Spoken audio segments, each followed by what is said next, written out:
We have Jonathan and Drew from Property Brothers. Could you tell that their brothers are actually twins?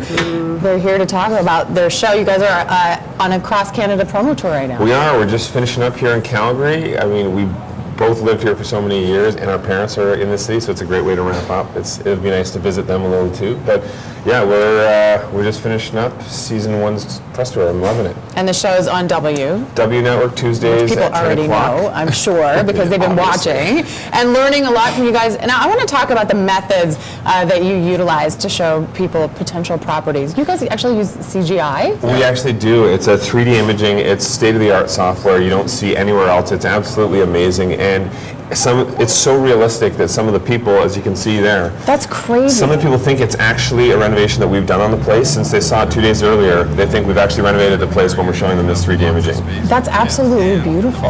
Once Drew narrows down the list of properties to 2 contenders, it's my turn then to get the vision across to the people. So yeah, this is what I put together. You would not see this in any other residential application. That's one of the things that makes our show one of a kind. How did you come up with this? I mean, how did this? It's an awesome company, Nizo Renders, who actually worked with us. It's a proprietary software of theirs, and so we worked together to develop this specifically for the show. But I mean, you know how it is when you have people who are new buyers, or even people who've been in the industry for a long time. They have a really hard time seeing potential in rundown properties, and that makes a huge difference for them. People won't even want to use a professional. They think, I can take care of all this myself. I can do a DIY project, and they bite off more than they can chew. And there's also a reason why you want to use a professional too. We brought a couple pictures that are examples too of what can happen when somebody tries to do the job themselves. Okay, so we do have something here. This is, now, I keep a lot of duct tape in my house, but I don't even know what's going on. You know what? Duct tape doesn't solve everything. No. That's not the way to fix your plumbing.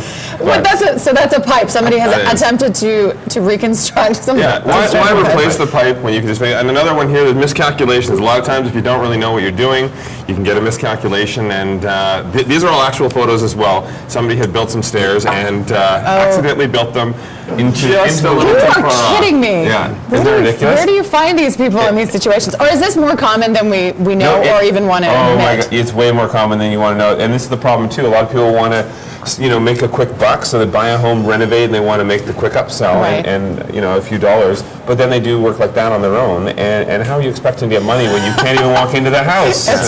It's not even just a miscalculation. It's a safety thing too. A lot of people don't realize they're putting themselves at a safety risk, which is like our last photo here. It's somebody conducting electrical barefoot on a metal ladder inside a swimming pool. Not exactly the smartest thing to do when you're doing electrical work. Now, I want to know sort of the level of house that you're willing to take, into your hands as a project. I mean, how kind of, shambled is too much? We actually do not walk away from any challenge. We've gone into some properties that are so dilapidated that the people didn't even want to walk through the front door. But we actually started, when we were originally flipping homes and renovating homes, we started here in Calgary. That's where our whole career began, while we were in university. And some of the properties that we took, literally, you would think that the home should be condemned. And on the show, we've done everything from a $50,000 rental budget up to $250,000, and some of the transformations are unbelievable. You literally can't tell it's the same home from the beginning to the end.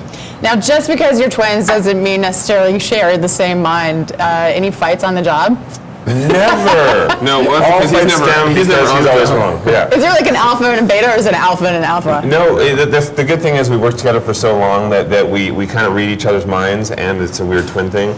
But I find the homes, I try and get it for the best price possible, and then I turn everything over. It gets the hell out of there. Yeah. Then I do all the work. I head to the beach and sip Mai Tais, and he does all the physical work. Yeah. That sounds perfect. I also want to point out that you are an illusionist in Las Vegas. Both of you live in Las Vegas. We do. But how does that play into your work, or does it? Actually, season 2, 3, I think they're going to sort of explore our background stories a little bit more. But when I'm not, doing the show, we've been filming in Toronto for 8 months. Now that we've wrapped, I'll go back and perform again. But that's actually how we do most of the renovations. I just snap. That 3D rendering is actually his magic. Done. That is absolute. Can you come to my house today? Do you have time? Yeah. Well, happy Valentine's Day. That's not what I meant. Property Brothers airs on W Tuesdays. Tuesdays at 10 o'clock. Tuesdays at 10 o'clock. All right, more information on breakfasttelevision.ca. Lots to come on BT. News, weather, traffic, everything after the break. Stay with us.